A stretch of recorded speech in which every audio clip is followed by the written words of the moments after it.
Yo les amis, j'espère que vous allez bien. Très grosse correction en cours sur le marché, que ce soit sur les cryptos ou même ailleurs. Là, c'est l'ensemble des marchés qui sont en train de dérouiller. Avec ce matin un Bitcoin à 52 700 $, et donc qui est revenu sur le niveau qu'on attendait, le niveau que je vous ai donné plusieurs fois, on va revenir dessus après, qui correspond à la MM50 hebdo, puisque là, ce matin, Bitcoin est même passé sous 50 000 $. Et donc perso, j'en ai profité pour recharger un peu, je vais tout vous remontrer après. Ethereum, c'est pareil, grosse correction, moins 30% sur la semaine, avec ce matin 2350 $. Et c'est pareil, Ethereum, j'ai rechargé un petit peu, en dessous des 2200 $ ce matin. Voilà, et sur les altcoins, c'est vraiment la dérouillée. Solana, moins 35% sur la semaine, Dogecoin, moins 33%, Chainlink, moins 34%, Arbitrum, moins 34%. Voilà, il y a vraiment des super grosses corrections. Et donc forcément, les questions habituelles reviennent. Que faire actuellement? Est-ce qu'il faut recharger, pas recharger? Est-ce qu'on attend encore? Est-ce qu'on ira plus bas? Est-ce qu'on est en bear market? Voilà, ça se sent ce matin, c'est un petit peu la panique. Et donc comme d'habitude, on va se poser tranquillement, on va regarder ce qui se passe et ce qui peut nous attendre là pour la suite. Allez, avant de commencer cette vidéo les amis, si vous ne voulez pas rester seul, et surtout là dans ces moments-là, c'est vraiment important, n'hésitez pas à nous rejoindre sur le groupe Telegram Crypto Wolfgang. Donc pour ceux qui sont intéressés, vous avez le lien dans la description de la vidéo.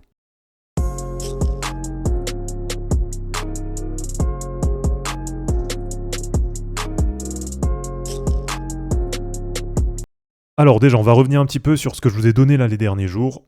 Donc samedi, je vous ai fait une vidéo qui a été vraiment beaucoup vue, j'ai vu qu'elle a bien plu, où je vous notais le triple top sur Bitcoin, en mentionnant est-ce que cette fois c'est la fin, et pourquoi est-ce que moi, perso, je crois toujours à un bull run imminent, ou en tout cas un début de bull run dans les prochains mois pour le dernier trimestre 2024.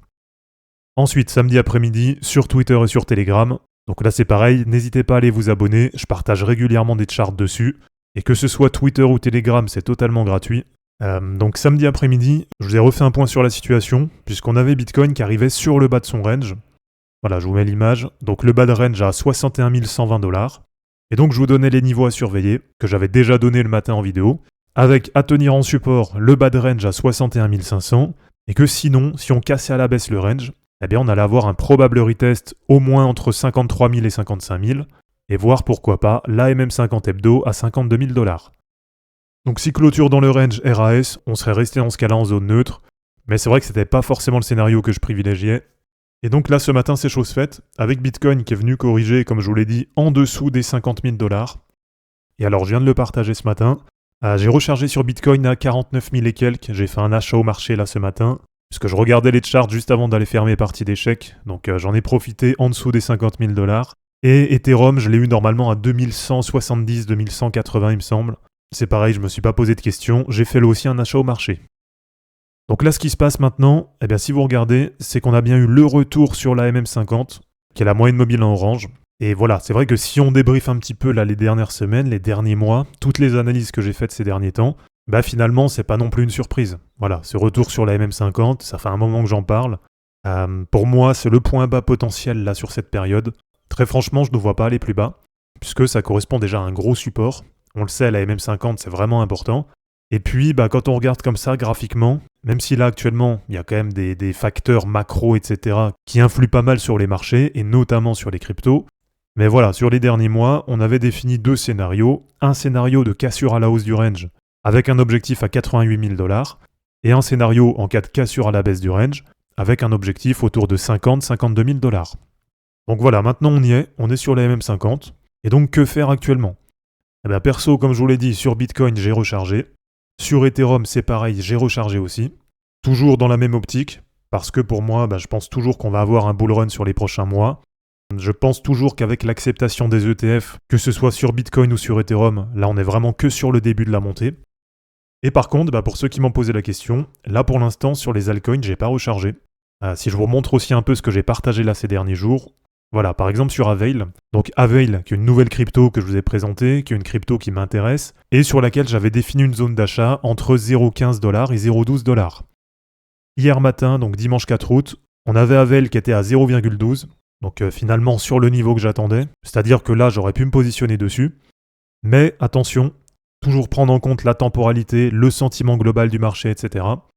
Et donc là, comme je sentais quand même qu'il y avait une incertitude sur le marché, c'est pareil, je voulais partager. Personnellement, je me suis pas mis sur Avail, parce que en cas de clôture plutôt basse sur Bitcoin, comme je vous l'ai dit, il y aurait sûrement moyen d'aller la prendre encore plus bas.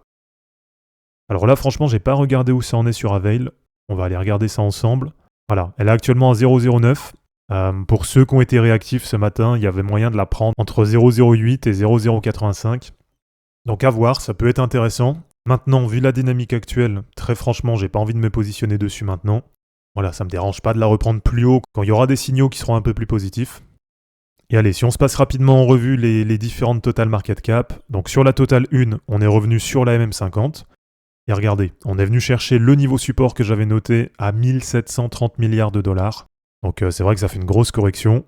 On a quasiment 700 milliards là qui ont été enlevés en quelques semaines. Sur la totale 2, sur les altcoins, pareil, on est sur un énorme support, avec cette fois-ci la MM200 hebdo. Et la MM200, c'est vraiment un très très gros niveau. Donc voilà, attention, il ne faudrait pas non plus que ça lâche.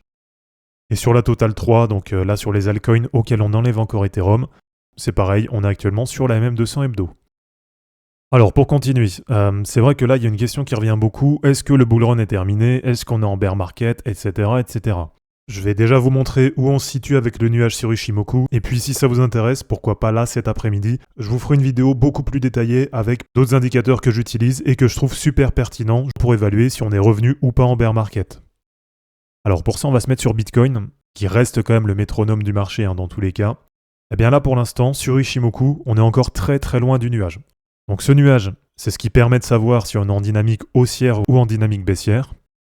À savoir que pour ça, moi je regarde toujours en hebdo. Et donc ce nuage, pour l'instant, il est en borne haute à 40 600, en borne basse à 34 000 $. Et donc, même si c'est vrai que ça fait une énorme correction, mais tant qu'on reste, on va dire, au-dessus de ce nuage, donc au-dessus de 40 500, 40 600, eh bien pour l'instant, sur du long terme, sur de l'hebdo, on reste bien en dynamique haussière. Voilà, si je vous montre un petit peu, par exemple, sur la correction de l'été 2021, pour vous montrer comment ça s'était passé. Voilà, souvenez-vous, première vague haussière sur les cryptos, premier ATH de Bitcoin à 64 000 $, et derrière c'était parti en correction, et on était venu chercher du coup le haut du nuage, et sur les moyennes mobiles de mémoire c'était la MM50, voilà, donc moyenne mobile 50, c'est-à-dire exactement le même niveau qu'actuellement. Cette MM50, elle avait tenu en support, elle a été testée plusieurs fois là pendant quelques semaines, donc maintenant c'est vrai que là s'attendre par exemple à une remontée très rapide, je pense pas, à mon avis il va falloir attendre que ça reconstruise un peu vers 50 000, donc là, à mon avis, il ne faut pas s'attendre à un V-bottom comme ça, mais peut-être plutôt à une fin d'été assez molle comme ça. Et puis derrière, après, on verra, mais pourquoi pas repartir à la hausse, faire des nouveaux points hauts. Donc là, pour l'instant, sur Bitcoin en tout cas, c'est vrai que la correction, comme je vous l'ai dit, effectivement, elle est vraiment grosse, mais pour l'instant, les gros niveaux support, ils sont toujours là, et on reste malgré tout toujours en dynamique haussière. Alors, si je vous montre sur la Total 2, donc le total market cap de l'ensemble des altcoins, et bien là, c'est pareil, on est toujours pour l'instant en dynamique haussière.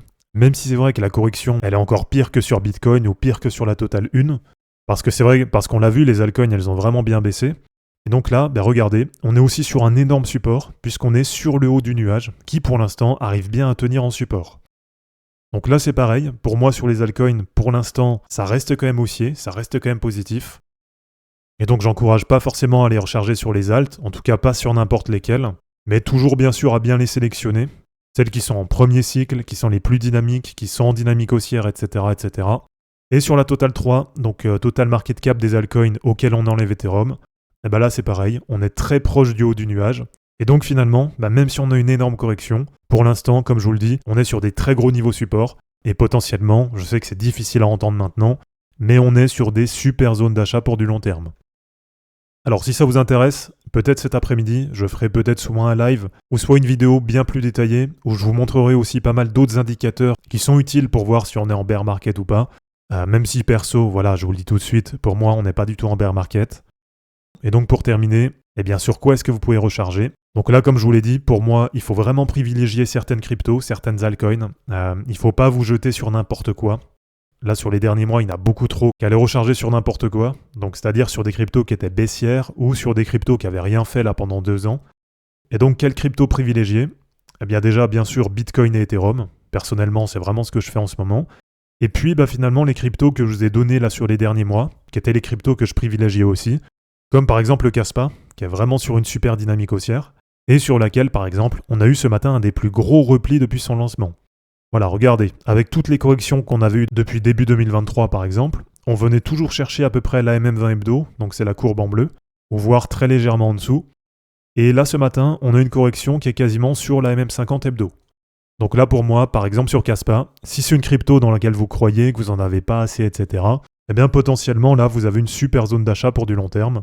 Donc depuis ce matin, c'est déjà en train de bien se reprendre. Et à mon avis, si on a une clôture hebdo en fin de semaine au-dessus de la MM20 hebdo, donc on va dire au-dessus de 0,15$, eh bien à mon avis, ça va être super positif. Et si vous l'avez acheté proche de la MM50, ben là pour moi, vous êtes vraiment bien pour du long terme. Alors sinon, dans les cryptos que j'ai privilégiés ces derniers temps, pour vous faire un petit point côté stratégie, il y avait par exemple l'Alephium, mais là c'est vrai que ce matin, je ne recherche pas dessus. Parce que sur les dernières semaines, je vous l'avais montré, j'avais rechargé sur Alephium autour de 0,95$, 1$, 1,05$. Et finalement, même avec la correction actuelle, on reste au-dessus des prix sur lesquels j'ai déjà rechargé. Alors pour vous montrer aussi par exemple sur INJ, qui est une crypto qui avait déjà bien corrigé, là on est sur un très très gros niveau support, puisqu'on est à 15$ sur la MM100 hebdo. Mais attention, ça fait un petit moment qu'elle est passée sous le nuage. Mais par exemple, INJ, elle fait partie des cryptos qui sont officiellement passées en dynamique baissière depuis quelques semaines. Donc attention quand même, à voir si ça vaut le coup ou pas de recharger. Et si je vous montre par exemple des cryptos qui étaient vraiment plates, du style Atom, voilà, là c'est vraiment mauvais, hein, c'est vraiment la catastrophe. C'est quasiment à moins 50% depuis les points bas de 2022. Et malheureusement, il y a beaucoup de cryptos qui sont dans ce cas-là. Et donc c'est pour ça qu'une nouvelle fois, j'insiste là-dessus. Vraiment, prenez le temps de bien analyser, de bien regarder. Et même si vous avez des convictions sur des projets, si la charte ça suit pas, il faut savoir laisser tomber. Et il faut savoir partir sur d'autres projets qu'on a identifiés, donc comme je vous l'ai dit, qui sont en premier cycle, en dynamique haussière, qui rebondissent bien, qui sont sur des bons narratifs, etc., etc. Donc voilà les amis, c'est terminé pour cette vidéo, pour ce matin. J'espère en tout cas que ça vous aura plu.